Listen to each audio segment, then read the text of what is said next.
Bonjour à toutes et à tous et bienvenue dans cette première vidéo de cette série de tutos consacrés au low polygone. Aujourd'hui, je vous propose un tout premier exercice qui va être de modéliser un véhicule Mad Max tel que vous avez pu le voir durant la présentation de cette formation.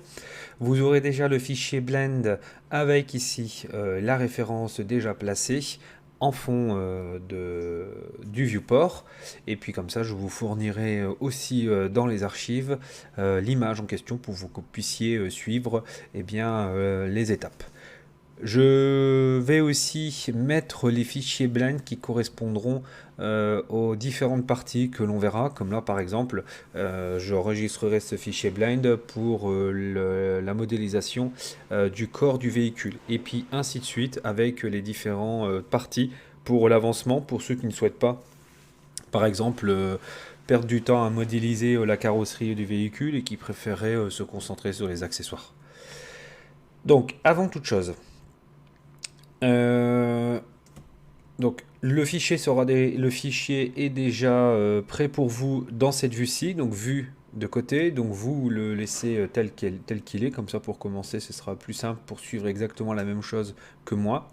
Ici, vous voyez le empty dans le outliner qui correspond tout simplement à la référence de mon objet. Donc pour éviter de la sélectionner et de faire de fausses manipulations sur cet objet, on va cliquer ici sur le petit filtre et on va prendre ici la petite flèche qui va me permettre en fait de rendre non sélectionnable, vous voyez, mon viewport. Comme ça permettra de travailler correctement avec les éléments 3D et d'éviter de faire des mauvaises manipulations, surtout modifier le volume de celui-ci. Donc, on va faire un Shift 1 pour pouvoir ajouter un cube et je vais faire ici un scale. Alors je vais prendre ici l'outil Move et je vais faire en sorte que l'on voit un peu au travers, que ce soit un peu translucide pour que vous puissiez mieux voir les manipulations. Donc pour l'instant on va rester en vue de côté par rapport à notre référence et puis ensuite on changera de vue pour pouvoir créer le volume final de l'objet. Donc là, je vais simplement le sélectionner, faire un scale sur l'axe des Z pour coller à peu près ici à ma référence. Voilà, je vais rentrer ici en mode édition, prendre le mode face ou alors chiffre 3 au-dessus de AZERTY.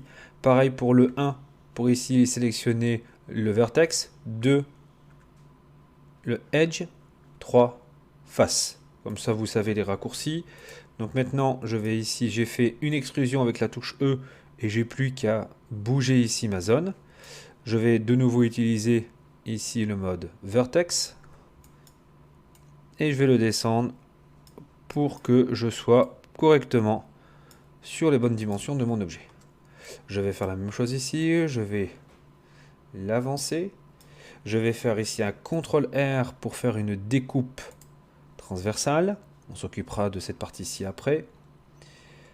Je vais prendre ici le mode face et je vais avancer jusqu'à ce que je coïncide ici avec la pente de mon pare-brise. Je fais de nouveau ici une extrusion. Je vais ici descendre pour que je colle. Je vais faire ici un CTRL R pour être correctement sur la zone. Et ensuite, je vais le placer comme ça vers l'arrière. Je vais faire ici un SZ0 pour tout aplatir sur l'axe des Z pour éviter d'avoir des déformations sur l'arrière de mon objet. Ensuite,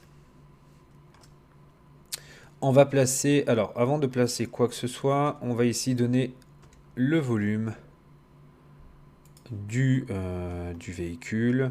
Donc c'est quelque chose d'assez large. Je vais faire ici un CTRL R et je vais sélectionner et je vais supprimer l'ensemble de mes objets. Donc là je fais un click and drag pour faire une box select. Je fais X face. Voilà, comme ça je me retrouve avec une demi-voiture. Je vais quitter ici le mode édition en réappuyant à nouveau sur la touche tabulation et je vais sélectionner ici le modifieur mirror. Et je vais faire un clipping pour que ça colle entre les deux parties. Alors je vais aussi décaler mon véhicule, comme ça je vois un peu ce que je fais. Donc ici je vais faire un scale sur l'axe des X Alors, je vais enlever ici. Voilà. Je vais prendre ici toute cette partie-là et je vais la ramener un petit peu plus pour lui donner comme ça de l'angle. Voilà, comme ça on a la forme de base de notre véhicule. Ensuite, comme vous pouvez le constater, on a des éléments qui ne sont plus. Donc ce que je vais faire, c'est que je vais prendre cette partie-ci, faire un clic droit, merge, at last. La même chose ici, en faisant Shift R pour rappeler la dernière commande. Et on va faire la même chose ici. Voilà. Ensuite, je vais ramener ces deux éléments pour que ce soit un peu plus droit. Voilà, on corrige au besoin approximativement la forme. Voilà, on est à peu près bon, hein. Ensuite, on va se mettre en vue de côté. Je vais faire un CTRL R.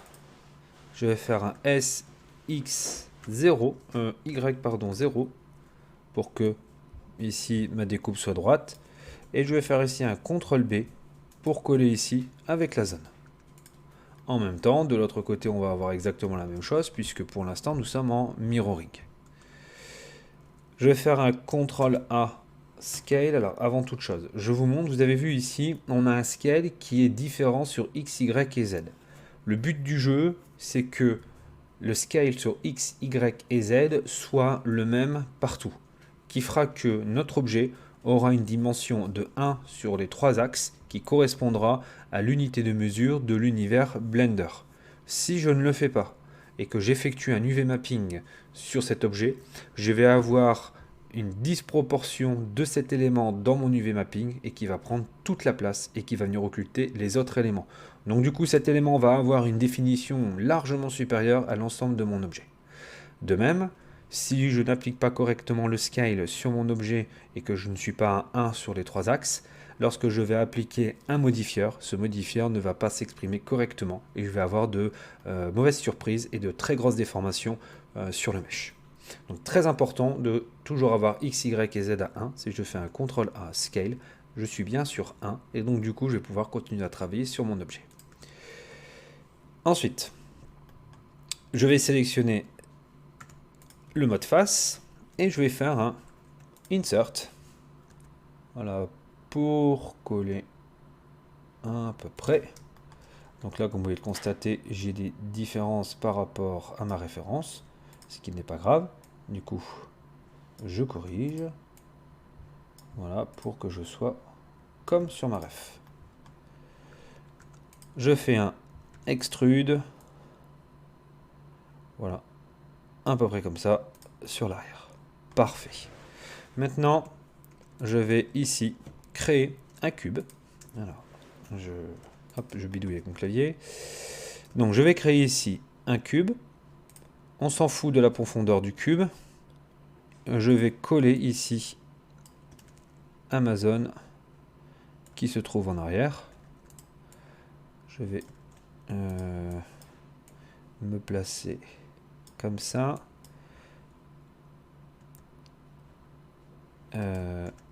Hop, prendre le mode face, ce sera mieux pour l'extrusion. Extrude, parce que sinon je risque d'avoir de mauvaises surprises.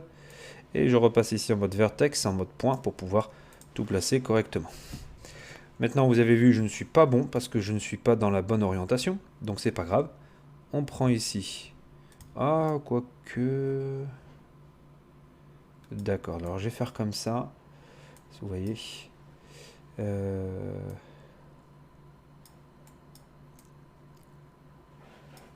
Sur mon objet de référence, vous voyez, c'est un peu ici oblique. Voilà. Donc là maintenant, je prends cet objet-ci. Je vais prendre le modifieur boolean et je vais sélectionner mon cube et je vais faire un CTRL A pour appliquer ma découpe. Voilà, parfait. Comme ça, on a exactement la même chose. Maintenant, on va continuer et on fera le pare-brise en dernier, puisque là, je vais devoir ici créer les ouvertures de mes roues. Donc, je vais faire un Shift clic droit pour placer ma cible, là où je souhaite créer mon futur objet. Et je fais Mesh, Cylinder. Et je vais prendre ici 20 parce que je ne veux pas mettre quelque chose de très haut parce que nous sommes sur une modélisation low polygon. Et la modélisation low polygon vous forcera à mettre un minimum d'éléments tout en ayant un maximum de détails. Voilà, c'est un petit peu, comment dire, bizarre ce que je vous dis, mais c'est ça la difficulté du low poly, c'est d'avoir quelque chose de très détaillé avec un minimum d'objets. Alors, vous allez voir, ça demande quand même un certain effort sur ce genre de modélisation, parce qu'il va falloir tout optimiser pour que tout soit correct et que vous ayez quelque chose de vraiment crédible. C'est ça qui est compliqué avec le low poly. C'est d'avoir quelque chose de crédible avec un minimum d'objets. Et ça, on le verra quand on fera des scènes beaucoup plus complexes. Là, on commence avec quelque chose de plus gentillet. Alors, Mirror... Ah non, c'est pas lui. Je fais n'importe quoi. Donc, je disais, là, on commence par quelque chose de facile. Après, vous verrez, quand on fera des paysages beaucoup plus complexes, c'est là que toutes les difficultés vont arriver. Voilà, les roues, c'est bon. On n'a plus qu'à aller sur l'autre partie. Alors là, on va réajuster un petit peu. Ouais, quoique c'est pas très grave, on est vraiment... on n'est pas à ça près. Alors, je vais regarder pourquoi c'est pas droit. C'est peut-être moi qui est pas bon. Ah oui, peut-être ma référence, elle n'était pas très droite. C'est pas grave en fait. C'est pas le plus important. Là, on va réduire un petit peu le volume. On va le baisser comme ça.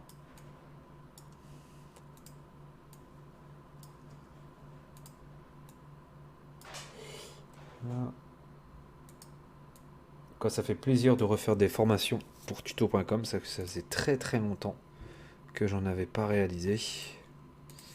Et ça me manquait. Et là, je vais reprendre du service, comme on dit. Voilà. Alors ici, je vais enlever le floor, le X et le Y.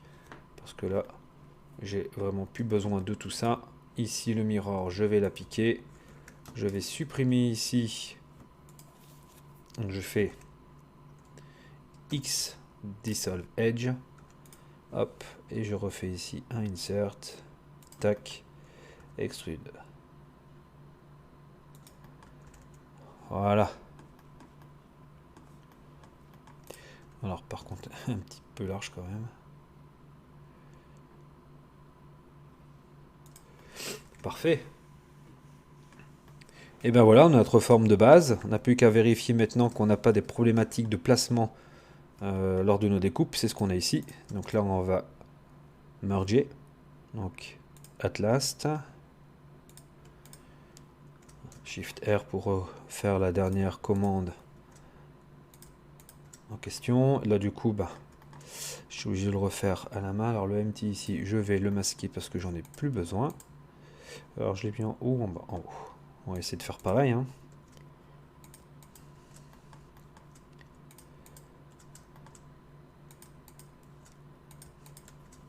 Voilà, donc là, toute ma zone est nettoyée.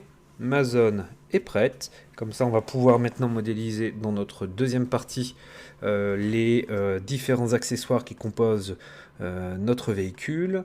Alors ici, je vais mettre Shadow, Cavity. Voilà, Bofs. Hop, hop.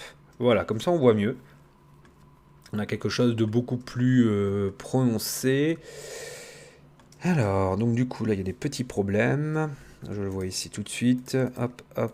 On va sélectionner tout ça. Faire clic droit. Flatten.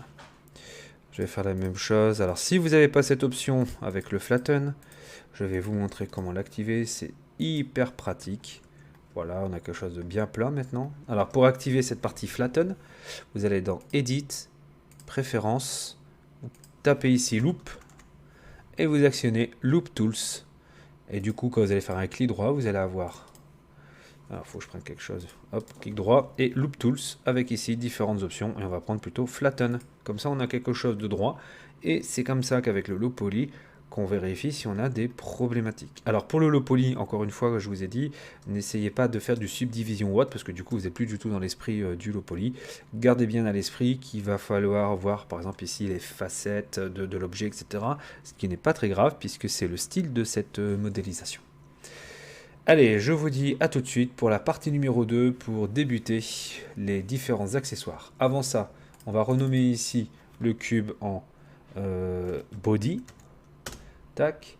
Là, on va taper main body. Tac. Je vais cliquer sur Scene Collection. J'appuie sur la touche C pour créer une nouvelle collection. Et je vais mettre ici le empty. Et je vais taper ref temp. Voilà. Et là, je vais mettre ici accessoires. Et puis dans accessoires, on mettra des sous-répertoires pour les différentes parties, les différents éléments du corps de notre véhicule. Allez, sur ce, je vous retrouve dans la partie numéro 2 de notre formation.